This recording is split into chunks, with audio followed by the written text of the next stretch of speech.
बहुत समय पहले की बात है। कहीं दूर एक परीलोक में बहुत सारी परियां रहती थी। उनमें से एक परी का नाम सुनैना था। सुनैना परी बहुत ज्यादा सुंदर थी। साथ ही उसके लंबे घने बाल थे जो उसकी सुंदरता को और बढ़ाते थे।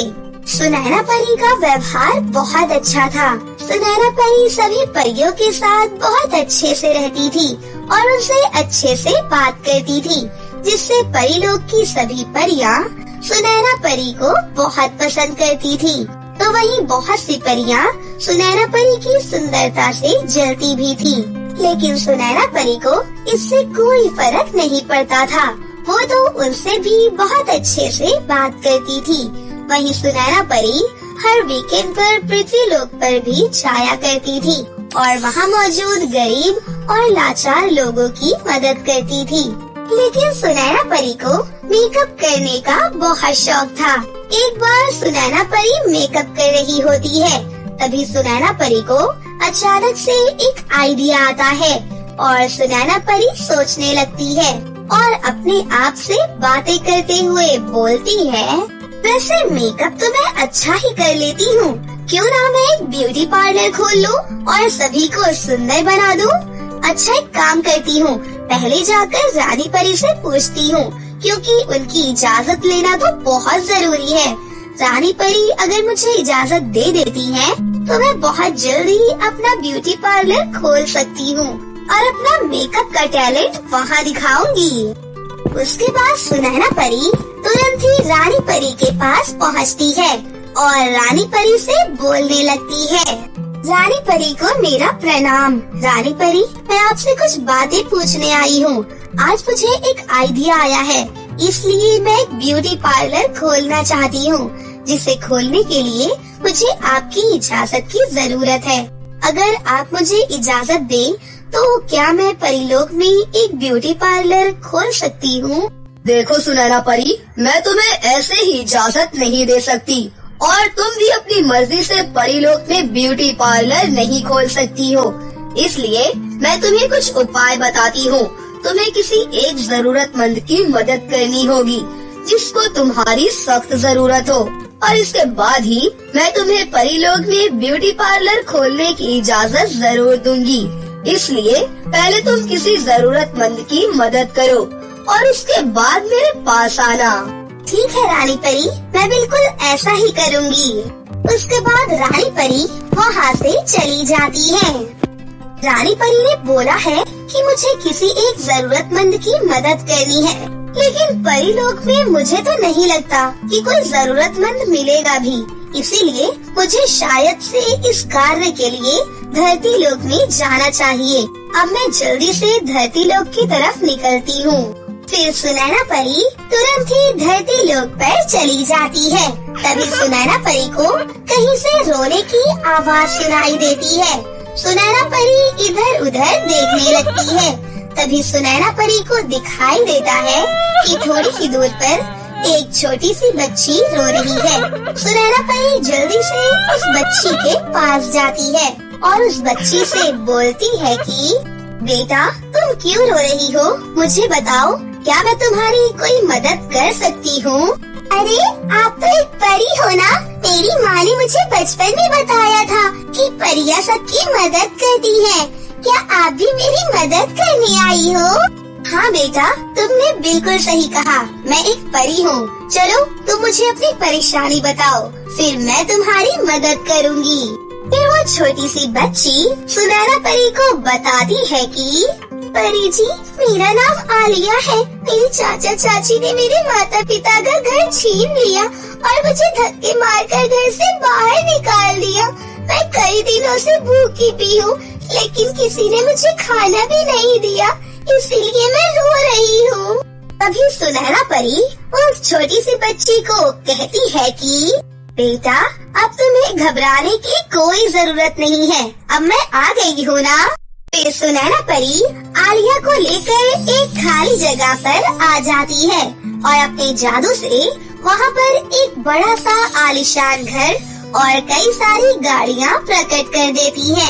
साथ ही उसे पैसा देने वाला जादुई लहंगा भी दे देती है। फिर सुनैना परी कहती है, चलो बेटा, अब मैं चलती हूँ। तुम्हें कभी भी कोई जरूरत हो तो तुम मुझे पुकार लेना। इतना सुंदर घर और लहंगा पाकर आलिया खुशी से उछलने लगती है। जिसके बाद सुनैना परी वहाँ से परीलोक वापस चली जाती है।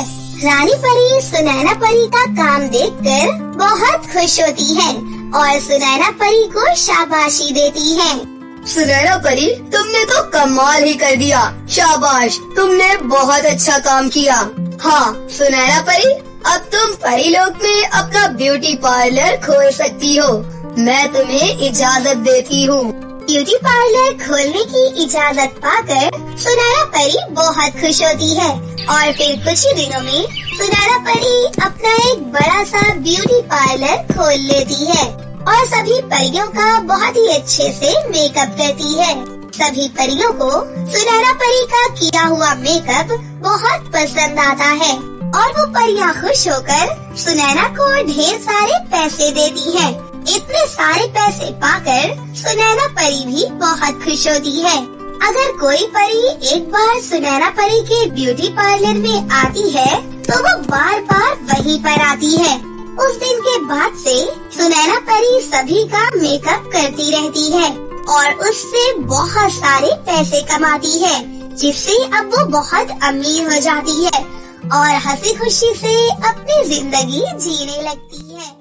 बहन जी, जरा मेरी बात तो सुनिए। क्या सुने बहन जी, हमने तो सोचा ही नहीं था कि आपकी बेटी इतनी काली निकलेगी। बहन जी, भगवान ने दो ही तो रंग बनाए हैं, एक काला और एक गोरा। अगर मेरी बेटी काली है तो इसका मतलब ये तो नहीं कि कोई भी उससे शादी ही नहीं करेगा। किसी का तो पता नहीं, लेकिन मैं अपने बेटे की शादी आपकी बेटी से नहीं करवा सकती। इतना कहकर वो औरत और उसका लड़का वहाँ से चले जाते हैं। जिसके बाद बेचारी आस्था बहुत बुरी तरह से रोने लगती है। माँ, आप मेरी शादी मत कीजिए। मुझे पता है कोई भी मुझसे शादी नहीं करेगा। मैं इतनी काली हूँ कि किसी को भी पसंद नहीं आने वाली।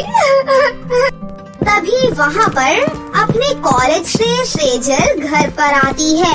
चलो, तुम्हें इतना तो पता ही चल गया कि तुम्हारे कालेपन की वजह से कोई भी तुम्हें पसंद नहीं करता।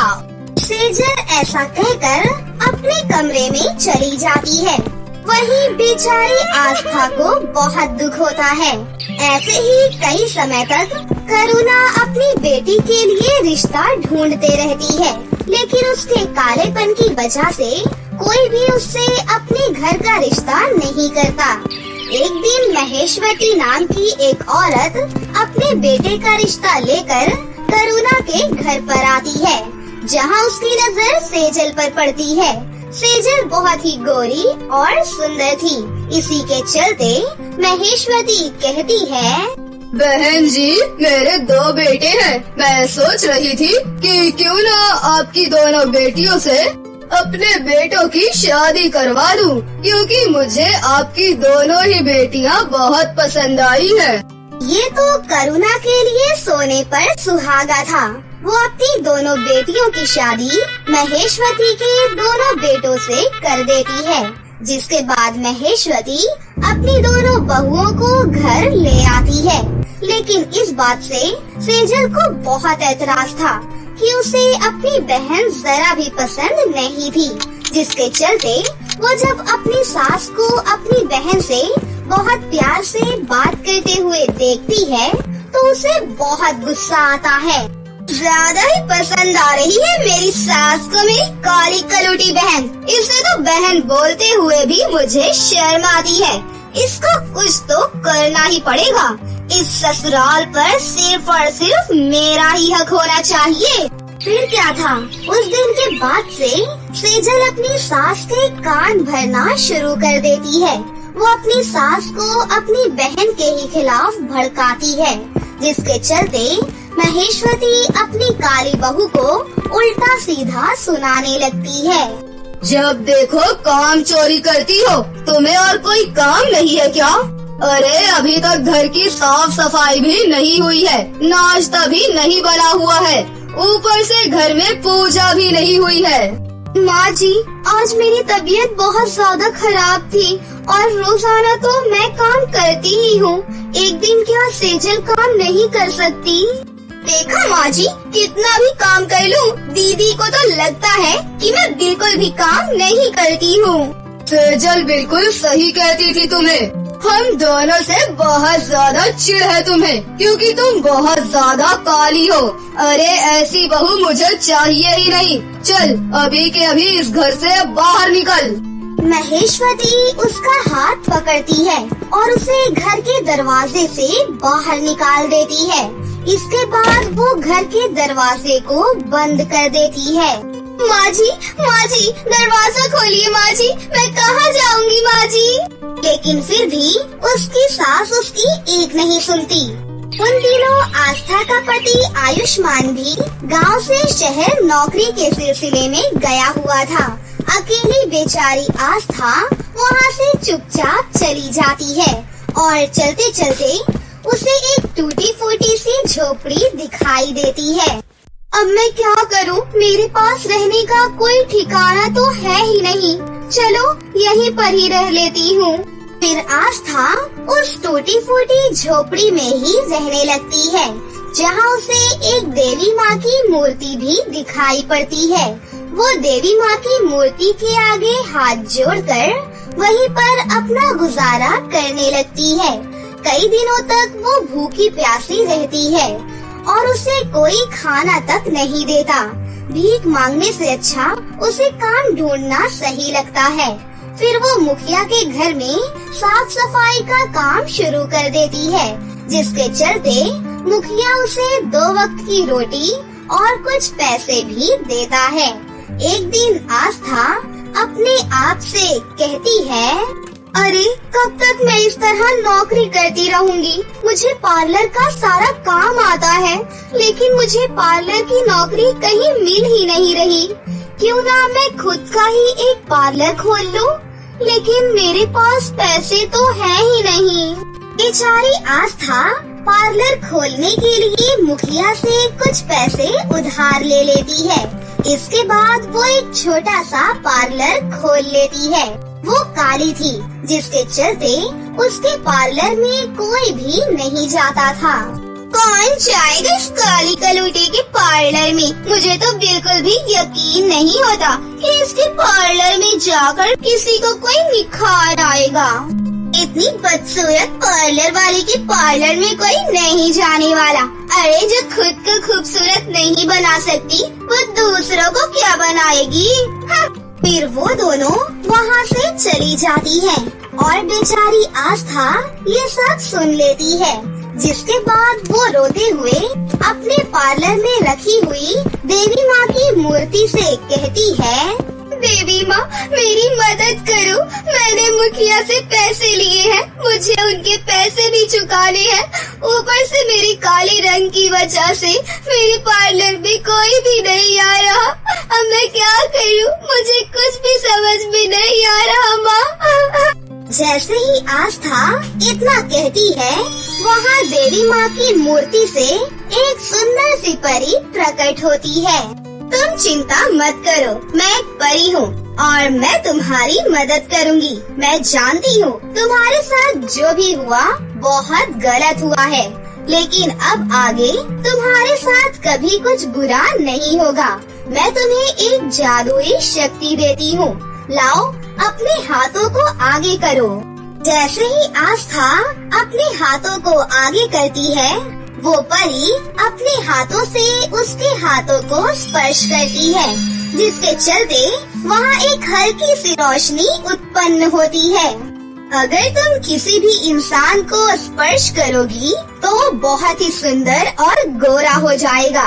चाहे तो अपने ऊपर तुम ये करके देख सकती हो।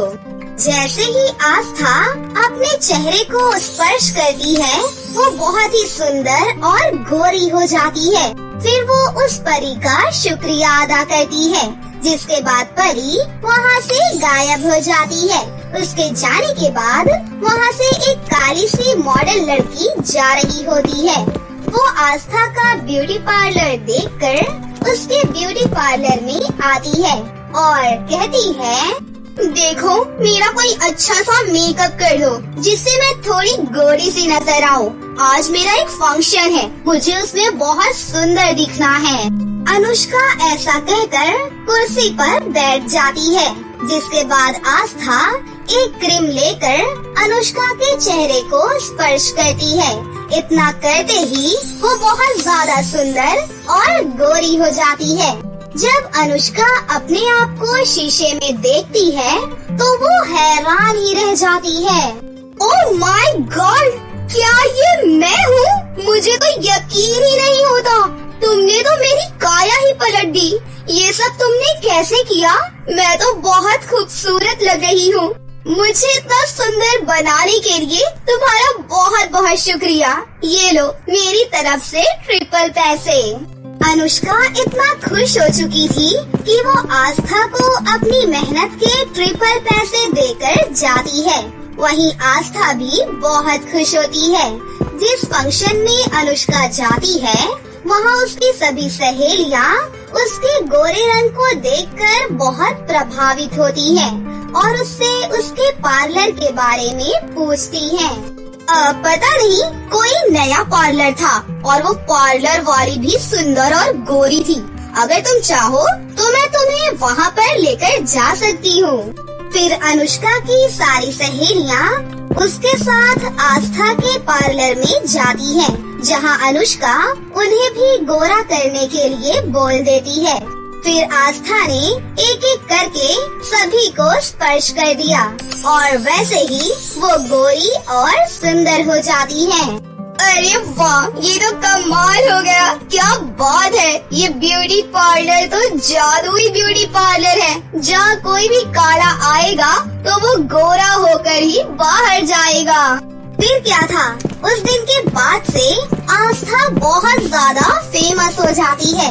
उसके पार्लर के बाहर लाइन लगी हुई होती है। जब इसके बारे में सेजल और महेश्वती को पता चलता है तो उन्हें अपने किए पर पछतावा होता है और वो दोनों आस्था से माफी मांगने उसके पास जाती हैं। मुझे माफ कर दो बहू, मुझे तुम्हारे साथ ऐसा नहीं करना चाहिए था। मुझे तो तुम्हारी बहन सेजल ने ऐसा करने पर मजबूर कर दिया था और मैं उसकी बातों में आ गई। मुझे माफ कर दे बहू। हाँ दीदी, मुझे भी माफ कर दो। मैंने भी आपके साथ बहुत बुरा किया है। बल्कि आप लोगों ने जो किया मेरे साथ वो बहुत अच्छा किया। आज आप लोगों की बदौलत ही मैं इस मकाम पर हूँ। लेकिन अगर आपको ऐसा लगता है कि मैं ये सब कुछ छोड़कर आप लोगों के साथ चलूंगी तो ऐसा नहीं है। मैं कहीं नहीं जाऊंगी। आप लोगों ने मुझे छोड़ा था। एक ठोकर खाकर मैंने अपनी पूरी जिंदगी बदल दी। लेकिन फिर भी अगर आप लोगों को कभी मेरी जरूरत होगी तो मैं आपकी मदद जरूर करूंगी। आस्था का ये जवाब सुनकर सेजल और महेश्वती वहाँ से चली जाती है। फिर कुछ दिन में आस्था का पति आयुष्मान उसके पास आ जाता है और उससे जो सब कुछ हुआ उसकी माफी मांगता है। उस दिन के बाद से आयुष्मान अपनी सुंदर सी पत्नी के साथ ही रहने लगता है और यहाँ आस्था अपनी जादुई ब्यूटी पार्लर को अच्छे से चलाती है और अपने पति के साथ हंसी खुशी से रहने लगती है। हेलो दोस्तों, आज मैं आपको जो कहानी सुनाने जा रही हूँ ये कहानी है ब्यूटी पार्लर वाली की। तो चलिए दोस्तों देखते हैं आज की ये कहानी। इस सुंदर सी लड़की का नाम मीरा है। मीरा को सजना संवरना बहुत पसंद है। मीरा जब शहर में पढ़ती थी तब उसने एक ब्यूटी पार्लर से ब्यूटिशियन का कोर्स किया था। अरे वाह मीरा, तुझे तो मेकअप का सब कुछ बहुत अच्छे से आता है। क्यों नहीं आएगा? मैंने ब्यूटिशियन का फुल कोर्स किया है। अरे वाह, तू कितनी सुंदर लग रही है। Oh thank you. और तुम्हें पता है मेरा सपना है कि गांव में मैं एक ब्यूटी पार्लर की दुकान खोलूं। ये तो बहुत अच्छा है।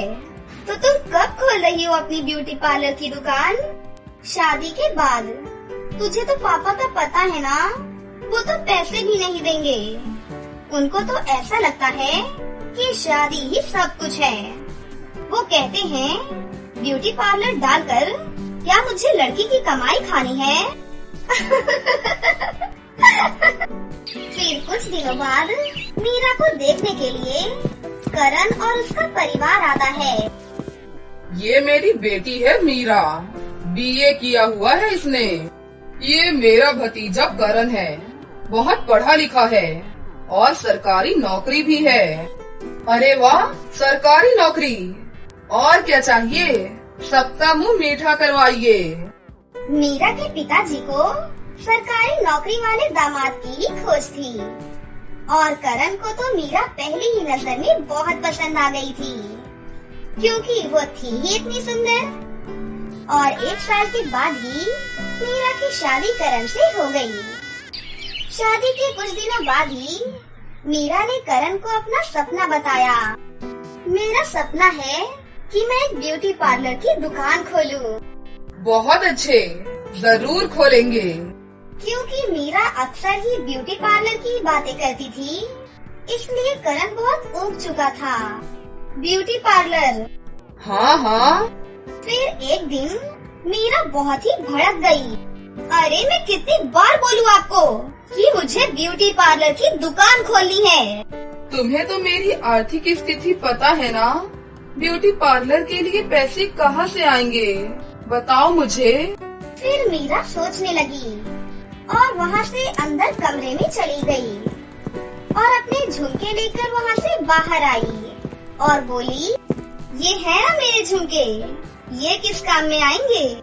लेकिन ये तो तुम्हारे पापा ने दिए हैं ना।